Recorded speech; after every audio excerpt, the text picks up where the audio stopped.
Hey everybody, welcome back behind the bar this evening. We are doing a late Saturday night review.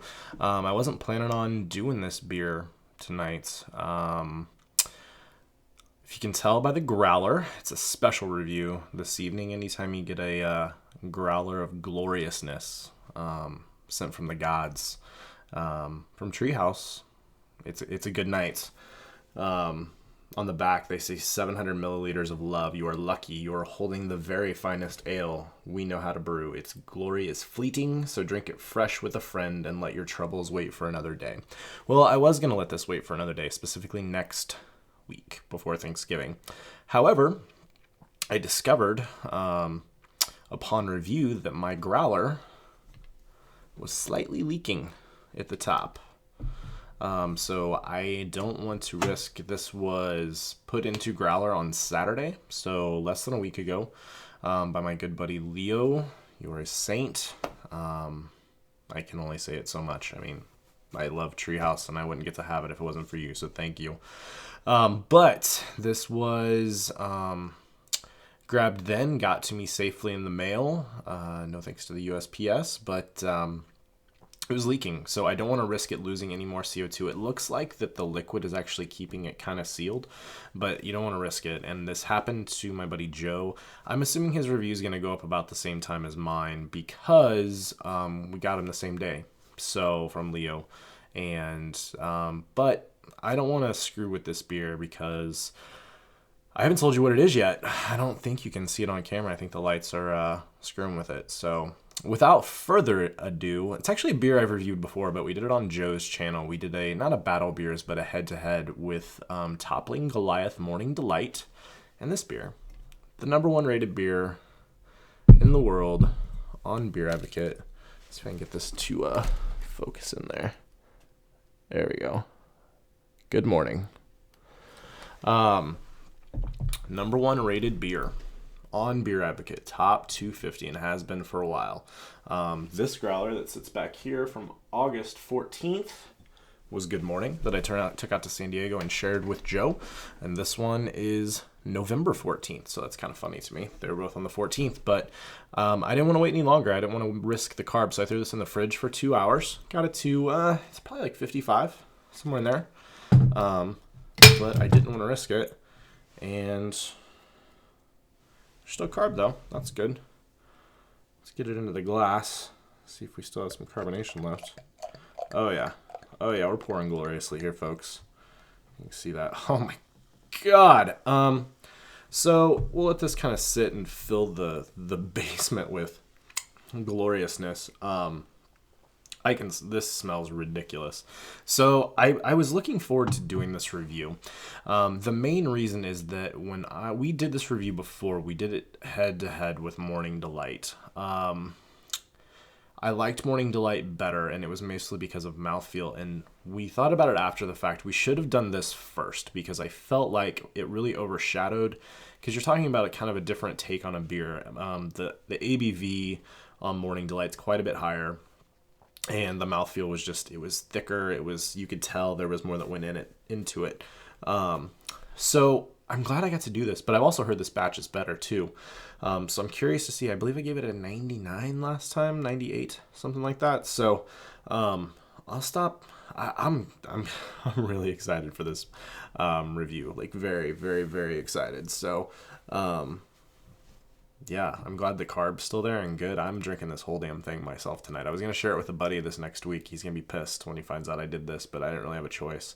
But anyways, you saw it pour out about a finger and a half ahead. It's a dark, like Jamocha head on that, but pitch black. I could smell the maple syrup when I opened this. So this is an American coffee stout with maple syrup added, I believe.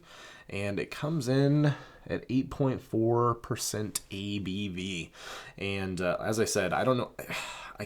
You can't hype it anymore when it's the #1 fucking rated beer on Beer Advocate Top 250.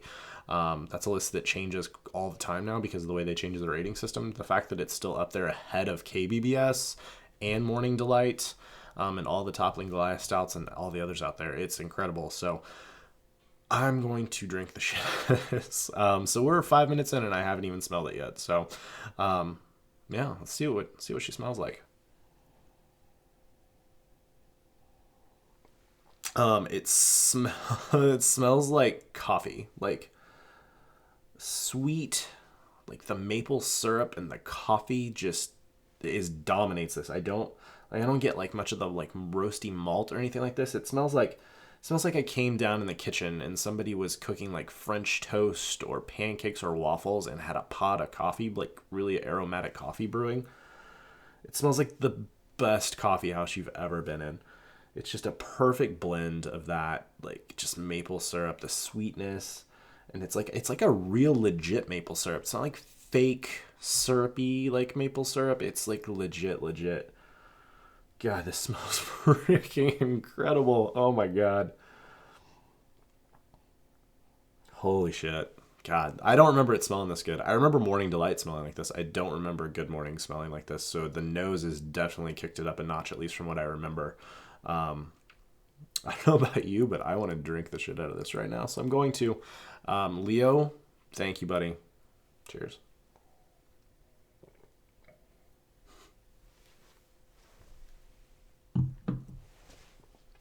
Well, the first thing I'll say, I did not lose any carbonation. It's still bubbly, effervescent on my tongue. It's actually more carbonated for a stout than you'd think it would be, but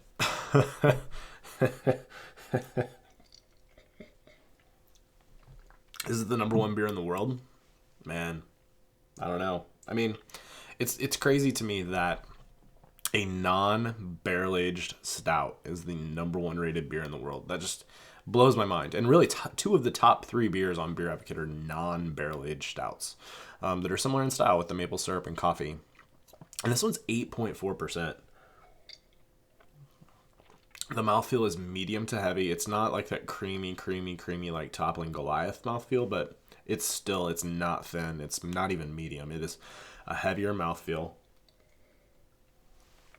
You're getting a little bit of the sugar sweetness from the maple syrup. The coffee is there on the back end. Like that's what the finish is for me, is coffee. I'm getting some bitterness up front, which I'm also assuming is the coffee, or maybe the hops they use in this. So I get a little bitterness up front, kind of like a coffee bitterness, like a really good coffee bitterness, like green. And then just slides into this maple syrup pancake. Ugh.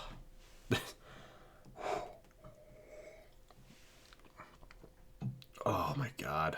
Can this Treehouse. I want all of the cans of this. This is ridiculous. I'm not one to get on the hype train. That's actually a lie. I tend to do. I'm usually driving it, but choo. This is ridiculous. I can't. I'm trying to think, like it's got a creaminess on the back end that's almost dessertish. I think it was Morning Delight that Joe described as like a Jamocha ice cream that he'd had, and I've never had that, but like it reminds me of like a chocolate, like fudgy, like sweet with like a maple syrup or caramel kind of ice cream. That's like what the finish is. It's that cream. It's that creamy.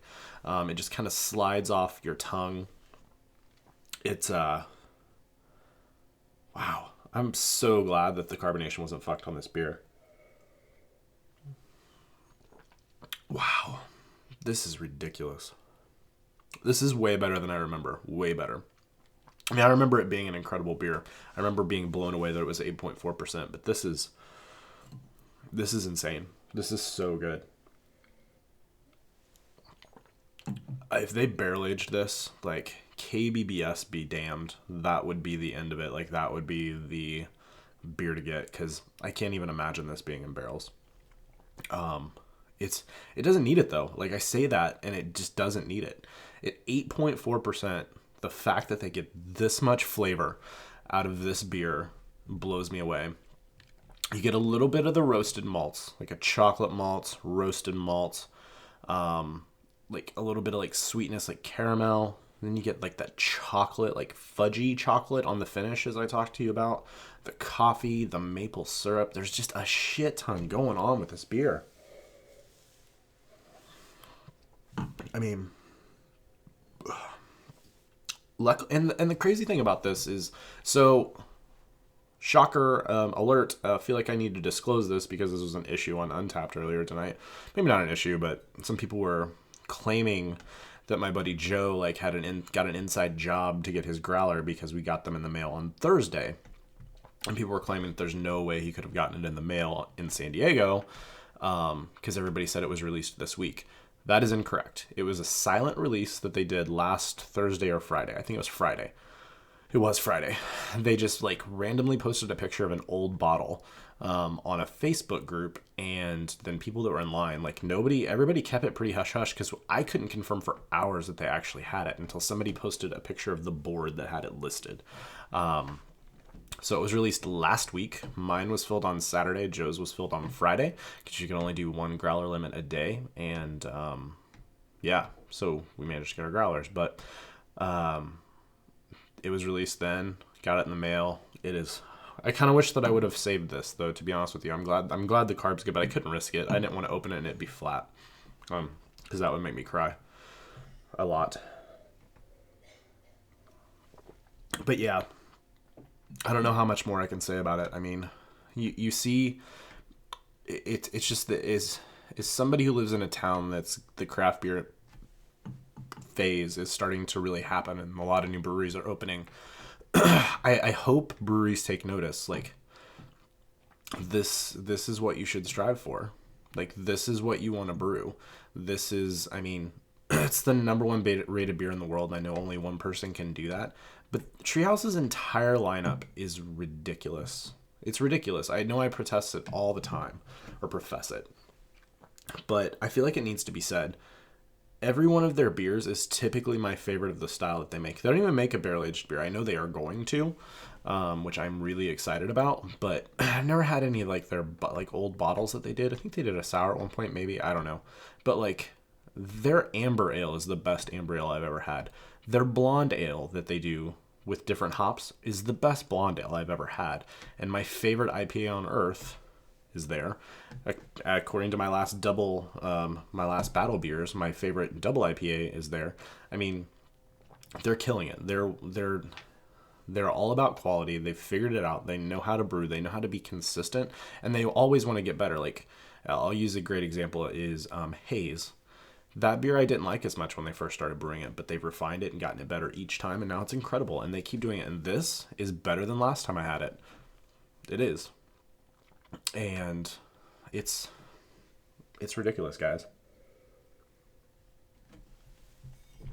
I don't know how much more I need to say about it. Like, it's the perfect temperature right now. I wouldn't want this much colder. Like, I may cap this with some left, and I may have myself a good morning tomorrow. I may wake up, make some pancakes, and drink a glass of this, because this beer is ridiculous. Does it deserve to be the number one rated beer? Is it my favorite beer? Is it my number one rated beer? No, it's not. I've had beers that I think that are better than this. However, if you're going to rate beers on what they do to a style and type of beer, for like, my favorite stouts are still going to be something that's barrel aged. Maybe Morning Delight. I mean, that beer is incredible and maybe one of my favorite beers ever. This is right there with it. And for 8.4%, for a growler fill, for just a stout with coffee and maple syrup, there is none better. In that range, there is none better. It kills everything. Find me a stout less than 10% that's better than this. You will not be able to do it. I don't care if it's barrel aged or not. I really don't. I don't care if it is. I don't care. It's the best that there is. Now, if you go above that, when you're getting crazy, and you're barrel aging and stuff like that, sure, you're gonna find something. I can think of a couple off the top of my head, but it's really close. We're not talking about like, we're talking like 1 through 5, like 1 through 7 maybe. It's in there for me. Beers that, like, I'm gonna do a 15 best beers I drank this year video. 15 in 2015. Eric, I kind of stole that from you, but it's great. This is going to be on that list. This is going to be high on that list. It was already there from the first time I had it when I shared it with Joe, which was a great experience. That was the first beer we really sat down and did a review and shared together. So it's a special moment for me because he's my bro. But this is killer. It's better. I can't wait till they do it again because I'm sure it's going to be even better. Somewhere lost in the postal system is the base beer for this, I believe, which is Double Shot. I think that's correct. And it's supposed to be here. They lost it in Dallas or something. I don't know. They claim it's lost in translation somewhere between Dallas and Kansas, but hopefully I get that because I'd love to try that beer. But I've rambled. This is probably my longest review ever, 15 minutes. Yeah. I mean, if you haven't figured it out by now, I'm bumping this one up a notch. It's 100. I mean, are there beers that are better than it? Yeah, but you're talking Eric, and I'll leave a link to one of the best beer reviews I've watched in a few months. Eric, John, and Barry did a review of the new Bourbon County Rare last night, I think, or 2 nights ago.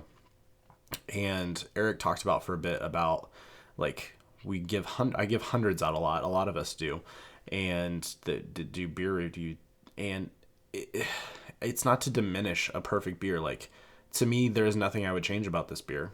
It's gotten better from a beer that I thought was damn near perfect, and now they did improve on that, and it's now 100. Are there beers that's better than this? Sure. Are there beers that's worse than this that I give 100?